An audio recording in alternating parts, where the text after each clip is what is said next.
अस्सलामुअलैकुम। जियो न्यूज़ के साथ मैं हूं मोहम्मद जुनैद। बुलेटिन में सबसे पहले आपको बताएं कि सुलेमान शहबाज ने मनी लॉन्ड्रिंग के हुकूमती इल्ज़ामात मुस्तरद कर दिए हैं। जियो न्यूज़ के प्रोग्राम आज शाहजेब खानजादा के साथ में गुफ्तगू करते हुए उन्होंने कहा कि वो किसी कासिम कयूम, किसी मंजूर पापड़ वाले को नहीं जानते।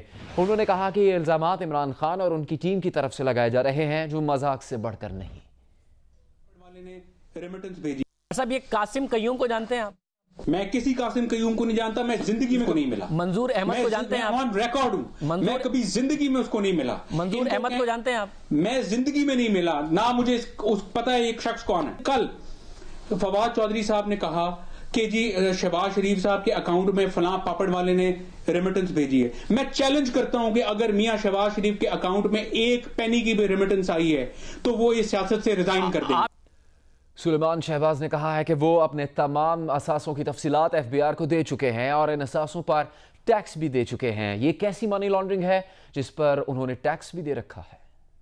को जो मैंने अपनी हर साल रिपोर्टिंग होती है, मैंने जो अपनी डिक्लेरेशंस दी उसके अंदर जिन कंपनीज से पैसे आए, जिन सोर्सेज से इन्वेस्टमेंट्स आई, वो डिक्लेयर्ड है। FBI ने मुझे पिछले 10 सालों में या 12 सालों से मैं कारोबार कर रहा हूं, मुझसे तो FBI ने कभी नहीं, FBI ने हमेशा हमें क्लियर कर दिया, हमने रिपोर्ट कर दिया, स्टेट बैंक को बता दिया। ये तो जो पॉलिटिकल विक्टिमाइजेशन जिसका सेल प्राइम मिनिस्टर ऑफिस के अंदर है और नैब का काला कानून जिसके ईथॉस और DNA के अंदर एक डिक्टेटर के सीड्स हैं, और उस काले कानून को आज पॉलिटिकल विच हंटिंग के लिए इस्तेमाल किया जा रहा है उसके थ्रू, और गवर्नमेंट के कुछ स्पोक्स पर्सन जो हमारा मीडिया ट्रायल कर रहे हैं, उसकी वजह से ये पॉलिटिकल स्कोर सेटलिंग हो रही है। सुलेमान शहबाज ने इसी प्रोग्राम में बात करते हुए कहा कि वो अवामी नुमाइंदे नहीं है, लेकिन नाकाम खान अवामी नुमाइंदा है। इमरान खान के असासे 2012 में 12 करोड़ थे, वो चंद बरसों में 4 अरब रुपए कैसे हो गए? आपने क्या बिजनेस किया कि 99% हुकूमती इल्जाम के मुताबिक आपके असासे भी बाहर की रेमिटेंसेस से आए? जो आप कह रहे हैं इन्वेस्टमेंट है, अगर इन्वेस्टमेंट है तो आपका अपना पैसा नहीं है, मगर आपने अपने पैसे के तौर पर शो किया हुआ है। आपने क्या कमाया, क्या असासे हैं आपके जो आपने जमा कराया? अगर डिक्लेयर्ड है तो आप बता दें। जब हुकूमत बता रहे हैं इल्जाम, ये मैं जाली हुकूमत का ये इल्जाम डिनाई करता हूं, और मैं ये कहता हूं कि मैं तो पब्लिक फिगर नहीं हूं ना, ये नाकाम खान तो पब्लिक फिगर है ना। इसके जो असासों के अंदर एक्यूमुलेशन हुई है बिटवीन 2012 टू 2000, इसने कौन सा ऐसा कारोबार किया कि इसके 4 अरब के एसेट हो गए 12 करोड़ रुपए से? सुलेमान शहबाज से सवाल किया गया कि वो खुद पर इल्जामात का जवाब देने के लिए पाकिस्तान क्यों नहीं आ जाते। इस पर उन्होंने कहा कि उनके वालिद शहबाज शरीफ को एक केस में बुलाकर दूसरे में गिरफ्तार किया गया, उन्हें 120 दिन गिरफ्तार रखा गया। हमजा शहबाज के घर नैब ने छापा मारा, उनकी बहनों को नोटिस दिया गया। इन हालात में वो नैब से इंसाफ की तवक्को कैसे कर सकते हैं? अली साहब को जमानत मिल गई है, हमजा शहबाज को जमानत कबल अज़ गिरफ्तारी मिल गई है, आप फिर पाकिस्तान क्यों नहीं आ जाते? आपको बार बार नोटिस सर्व किए जा रहे हैं, अपना नाम क्लीन कीजिए, आइए। इन्होंने हम पे जो मनी लॉन्ड्रिंग का इल्जाम लगाया है, बड़े मियां साहब पे, मियां नवाज शरीफ साहब पे 300 अरब का लगाया था, और मेरे पे जो इल्जाम लगाया वो 85 अरब का लगाया है। ये नंबर आप नोट करें, और ये हुकूमत की जो दावे और इल्जाम है ये उसमें है, और मैं इनको कोर्ट में लेके जाऊंगा। 85 बिलियन का मनी लॉन्ड्रिंग का जो मेरे पे इन्होंने इल्जाम लगाया है, इसको ये प्रूव करें, और फिर दूध का दूध पानी का पानी होगा। दूसरा है मेरी आने की बात, तो मैं इसलिए कह रहा हूं कि आप इतने भोले नहीं हैं कि मियां शहबाज शरीफ साहब को साफ पानी में बुला के आशियाना में अरेस्ट कर लिया जाता है 120 दिन के लिए, और कुछ भी नहीं निकलता उसमें से। जो बेल के ऊपर हाई कोर्ट के रिमार्क्स आए, उन्होंने अपनी जजमेंट में लिखा कि इसमें नैब की बदनीति शामिल थी, मेलाफाइड इंटेंशंस थी। एक मेरे बड़े भाईजान जो हमजा साहब जो कि पॉलिटिक्स में हैं, उनको हाई कोर्ट ने एक ऑर्डर दे रखा था, जिसके बावजूद नैब ने हमारे घरों पे छापे मारे, 2 दिन छापे मारे, जैसे कि अपना कोई वो खुदा ना खास्ता दहशतगर्द हैं। क्या इस एनवायरनमेंट में आप तवक्को करते हैं कि मुझे अपना जो है वो नैब से जो है कोई अपना उम्मीद रखनी चाहिए कि तो सुलेमान साहब आप नहीं आएंगे फिर? और मेरी बहनों के साथ जो ट्रीटमेंट हुआ 2 दिन पहले, आपकी लेना ना देना, वो हाउस वाइफ्स हैं, घरेलू खवातीन हैं, जिनका ना कोई बिजनेस से ताल्लुक है, उनके घरों पे इस तरह पुलिस ने छापा मारा, नोटिस नैब इस तरह सर्व करती है कि पुलिस, मगर आपकी एक बहन जो है चारों तरफ से घेर ले और कहे कि हम नोटिस सर्व करने आए। वफाकी वज़ीर इत्तलात फवाद चौधरी ने कहा है कि जब से अरबों रुपए के काले धन के हकाइक सामने आए हैं, शहबाज शरीफ एंड सन्स से कोई जवाब नहीं बन पा रहा। शरीफ खानदान और जरदारी की दौलत कमाने का तरीका वारदात एक ही है।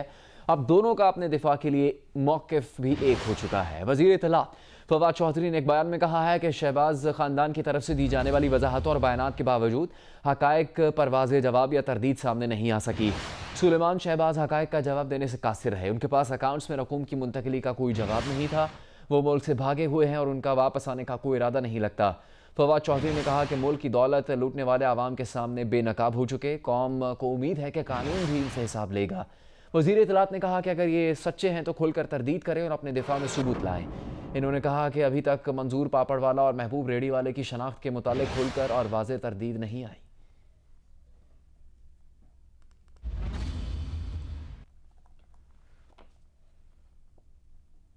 चेयरमैन नायब जस्टिस रिटायर्ड जावेद इकबाल ने शहबाज शरीफ की अहलिया और दोनों साहबजादियों को भेजे गए तलबी के नोटिस मनसूख कर दिए। तीनों खवातीन को मुतल्लिका केस के हवाले से सवालनामे भेजे जाएंगे। शरीफ फैमिली के तमाम केसेस की निगरानी चेयरमैन नायब खुद करेंगे। चेयरमैन नायब ने वाज़ेह किया कि नायब खवातीन के तकद्दुस और चादर और चारदीवारी के एहतराम पर मुकम्मल यकीन रखता है। Chairman NAB justice retired Javed Iqbal मुख्तसर दौरे पर नैब लाहौर पहुंचे, जहां उन्हें मेगा करप्शन केसेस के हवाले से ब्रीफिंग दी गई। चेयरमैन नैब के हुक्म पर नैब लाहौर ने आमदन से जायद असासों और मुबैना मनी लॉन्ड्रिंग के इल्जामात पर शहबाज शरीफ की अहलिया बेगम नुसरत शहबाज और दोनों साहबजादियों राबिया इमरान और जवेरिया अली को तलबी के भिजवाए गए नोटिस मनसूख कर दिए। नैब लाहौर की जानिब से जारी इलामिये में कहा गया है कि शरीफ फैमिली की खवातीन को मुतल्लिका केसेस में नैब को मतलूब मालूमात के लिए सवालनामे भिजवाए जाएंगे। इलामिये में कहा गया है कि चेयरमैन नैब शरीफ खानदान के तमाम केसेस की निगरानी अब बराह रास्त खुद करेंगे। चेयरमैन नैब का कहना था कि नैब का ताल्लुक किसी सियासी जमात से नहीं, बल्कि नैब की वाहिद वाबस्तगी पाकिस्तान से है। किसी भी दबाव को बालाए ताक रखते हुए नैब अपने मुकदमात को मुंतकी अंजाम तक पहुँचाएगा। नैब ने मुबैना मनी लॉन्ड्रिंग केस की तहकीकात के लिए शहबाज शरीफ की अहलिया और दोनों साहबजादियों को रवां हफ्ते तलब किया था, जिसके बाद मुख्तलिफ हलकों की जानिब से नैब के इस इकदाम को शदीद तनकीद का निशाना बनाया गया था। कैमरामैन मोहम्मद रेहान के साथ अदनान मलिक, जियो न्यूज़ लाहौर। वज़ीर आला बलूचिस्तान जाम कमाल वज़ीर मुमलिकत शहरयार आफरीदी से कामयाब मुज़ाकरात के बाद हज़ारा बिरादरी ने मगरबी बाईपास पर 4 रोज़ से जारी धरना ख़त्म करने का ऐलान कर दिया है। बात करेंगे जियो न्यूज़ के नुमाइंदे नदीम कौसर से। नदीम, किन शख्सियात ने मुज़ाकरात में शिरकत की, क्या यकीन दहानी करवाई गई है? जी, जुमे के रोज कोयटा की जो फ्रूट सब्जी मंडी थी असरगंजी में, वहाँ धमाके के बाद हज़ारा बिरादरी की जानिब से मशरकी बाईपास पर एक धरना दे दिया गया था और उसका मतलब था कि उन्हें मुकम्मल तहफ़्फ़ुज़ दिया जाए। इसके बाद ये धरना तकरीबन 4 रोज जारी रहा और आज रात जो है, अभी थोड़ी देर पहले वज़ीर आला बलूचिस्तान जाम कमाल, वफाकी जो वजीर हैं, वजीर मुमलिकत बराए दाखिला शहरयार आफरीदी, इसके अलावा रुकन असम्बली लैला तरीन, ये वहाँ गए हैं। उन्होंने धरने की शुरुआत मुज़ाकरात किए। मुज़ाकरात के बाद धरने की शुरुआत ने बाकायदा तौर पर धरना खत्म करने का ऐलान कर दिया है और अब धरना खत्म हो चुका है और जो वहाँ बैठे हुए अफराद हैं वो अब आस पास अपने घरों को जा रहे हैं। जी नदीम कौसर, जो लोग धरने में शामिल थे उनमें से किसी से आपकी बात हुई, वो मुतमईन है जो यकीन दहानी करवाई गई है वज़ीर आला बलूचिस्तान और वज़ीर मुमलिकत की तरफ से उन्हें? जी बिल्कुल, वो जो धरने की शुरुआत जिनमें धरने को लेकर रहे थे, उन्होंने खिताब भी किया और वहाँ जो लोग थे उनसे उनको बताया भी कि सूबाई हुकूमत और वफाकी हुकूमत की जानिब से उन्हें तहफ़्फ़ुज़ फराहम करने की मुकम्मल यकीनदहानी कराई गई है, जिसके बाद उन्होंने धरना खत्म करने का ऐलान कर दिया है। जी अच्छा, इस बारे में कुछ पता लग सका है कि हज़ारा बिरादरी का कोई मुतालबा जिसके बारे में वज़ीर आला या वज़ीर मुमलिकत ने कहा हो कि वो उस मुतालबे को मानते हैं, मंजूर करते हैं, या इस पर उन्हें कोई यकीन दहानी करवाई गई हो? जी बिल्कुल, वज़ीर आला बलूचिस्तान की जानिब से और वफाकी वज़ीर मुमलिकत की जानिब से हज़ारा बिरादरी को यकीनदहानी कराई गई है कि उनकी जो इलाका है उसकी मुकम्मल जो है ना सिक्योरिटी फराहम की जाएगी और जो लोग सब्जी मंडी जाते हैं उनके लिए भी हिफाजती इक़दाम में मज़ीद बेहतरी लाई जाएगी। ये यकीनदहानी उन्होंने कराई है। बहुत शुक्रिया आपका नदीम कौसर। अभी पेशावर के इलाके हयाताबाद की खबर है, जहां सिक्योरिटी फोर्सेस ने दहशतगर्दों के खिलाफ ऑपरेशन किया है। हम बात करेंगे जियो न्यूज़ के नुमाइंदे आफ्ताब अहमद से। आफ्ताब, किस इत्तला पर यह ऑपरेशन हुआ? क्या अभी यह ऑपरेशन जारी है, मुकम्मल हो चुका है?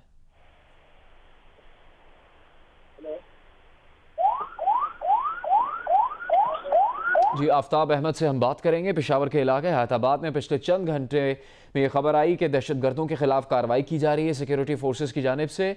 आफ्ताब अहमद से इस बारे में बात करेंगे। आफ्ताब, अभी भी क्या ये ऑपरेशन हो रहा है, ये कार्रवाई दहशतगर्दों के खिलाफ?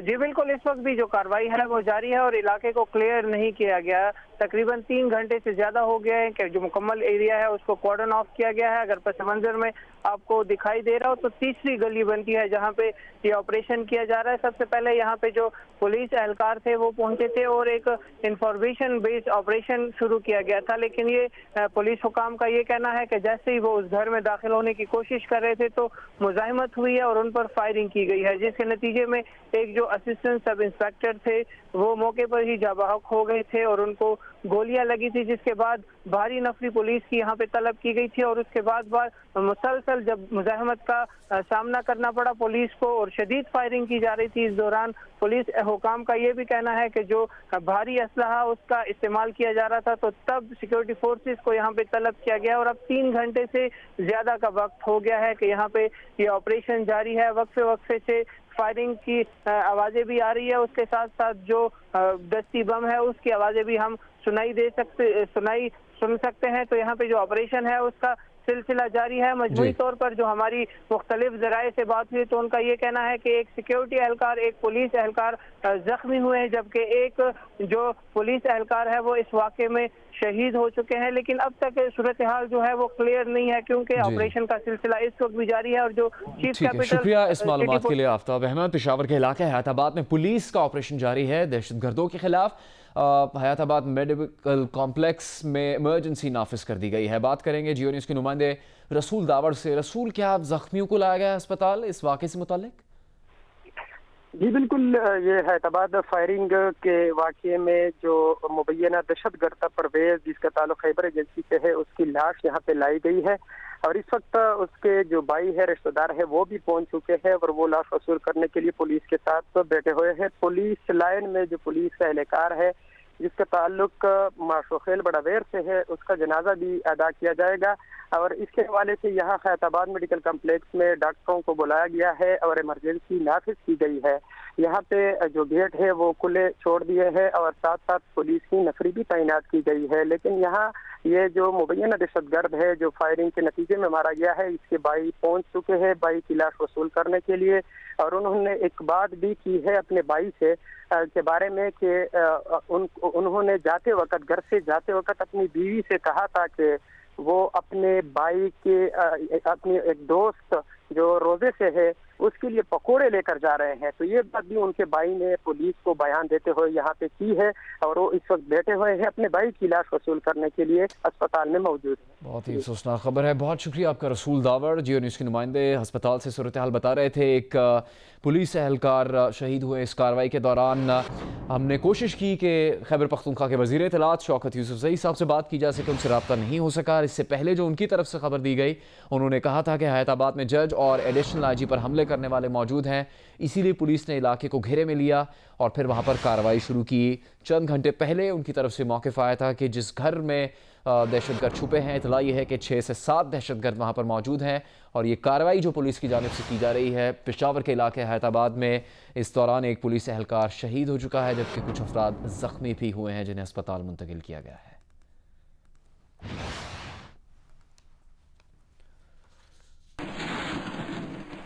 दीगर खबरें शामिल करेंगे। मुशीर इत्तलात सिंध मुर्तज़ा वहाब का कहना है कि गवर्नर हाउस सिंध में वज़ीर आज़म इमरान खान ने ऐलान किया था कि चंद लम्हों में हमने 76 करोड़ रुपए डैम फंड के लिए जमा किए। मुशीर इत्तलात सिंध मुर्तज़ा वहाब ने सिंध असेंबली में मीडिया कॉन्फ्रेंस में कहा कि चंद हफ्तों बाद गवर्नर सिंध इमरान इस्माइल ने डैम फंड में सिर्फ 67 करोड़ रुपए का चेक जमा करवाया, बाकी की रकम कहाँ है। मुशीर इत्तलात सिंध ने मजीद कहा कि सिंध के हुकूक की जंग पाकिस्तान पीपल्स पार्टी लड़ रही है।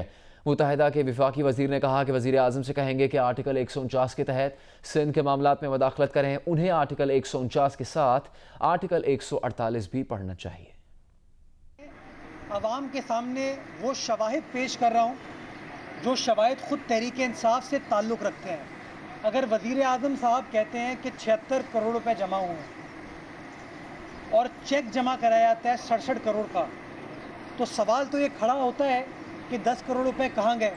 तो या तो आप आवाम को ये ना कहते कि 76 करोड़ रुपए जमा हुए हैं, लेकिन चूंकि आपने पाकिस्तान की आवाम को बल्कि बैनुल अक़वामी सतह पर आपने पाकिस्तान से ताल्लुक़ रखने वाले पाकिस्तानियों को ये कहा है कि 76 करोड़ रुपए जमा किए हैं, बल्कि कुछ मौसूफ तो 1 अरब रुपए भी कह गए। तो अगर वो अमाउंट एक्चुअली जमा नहीं हुआ तो ये सवाल खड़ा होता है। मैं कोई इल्ज़ाम नहीं लगा रहा, मैं सिर्फ कह रहा हूँ एक मामले की इन्वेस्टिगेशन होनी चाहिए ताकि दूध का दूध पानी का पानी हो जाए। कराची में इतवार और पीर की दरमियानी रात गर्द के शदीद तूफान ने पूरे शहर को अपनी लपेट में ले लिया। पुराने और कमज़ोर दरख्त उखाड़ दिए। सुबह एक बार फिर गर्द आलूद हवा और बूंदाबांदी का सिलसिला वक्फे वक्फे से जारी रहा। देखिए जियो न्यूज़ की नुमाइंदा उनीबा जमीर शाह की रिपोर्ट।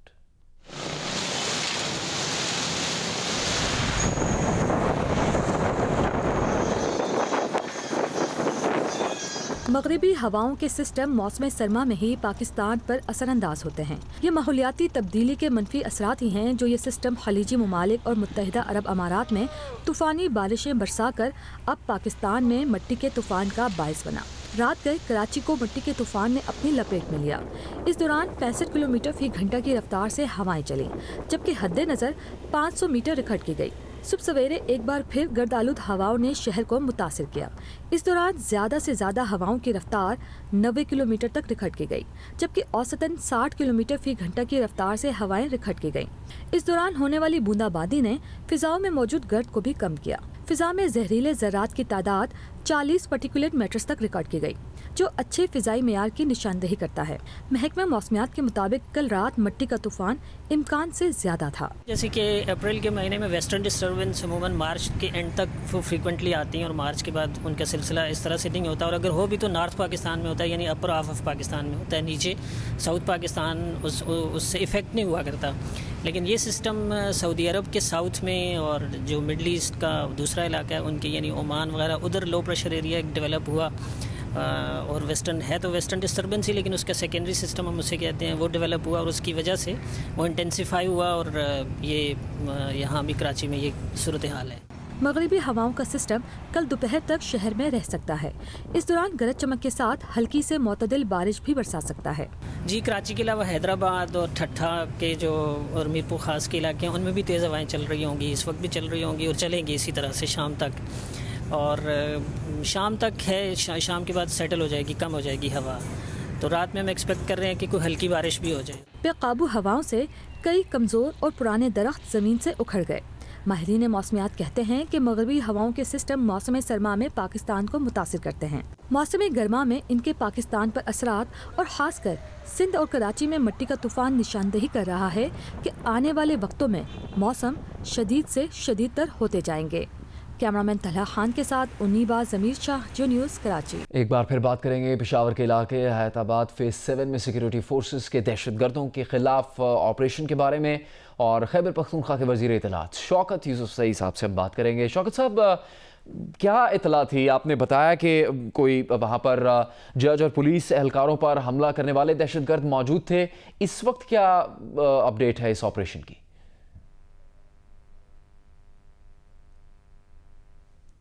शौकत यूसुफ़ज़ई खैबर पख्तूनख्वा के वज़ीर इत्तलात, उनसे हम इस ऑपरेशन के बारे में बात करेंगे। शौकत साहब, इस वक्त भी ऑपरेशन जारी है और क्या दहशतगर्दों से मुताल्लिक जो कार्रवाई की जा रही थी उनके खिलाफ, उसमें किसी किस्म की कामयाबी मिल सकी है? देखिए, काफी देर से ये ऑपरेशन जारी है। अभी तो आर्मी कमांडोज भी इसमें हिस्सा ले रहे हैं, तो पुलिस और आर्मी दोनों।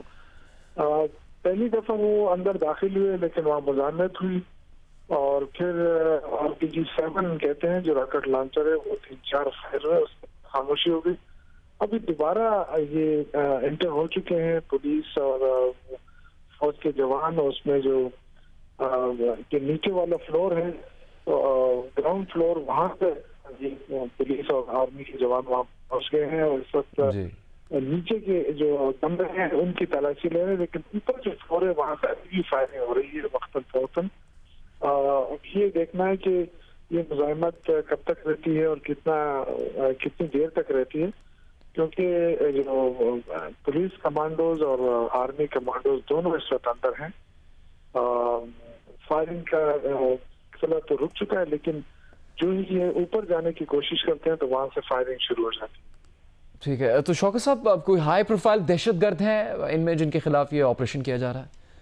ये बताया जाता है कि अमजद नामी जो दहशतगर्द है वो इसके अंदर मौजूद है, और वो ही जो जज साहब थे पिछले दिनों जो उनका अटैक हुआ था, एक एडिशनल IG थे, उन पे अटैक हुआ था, वो अभी मौजूद है अपने साथियों के साथ।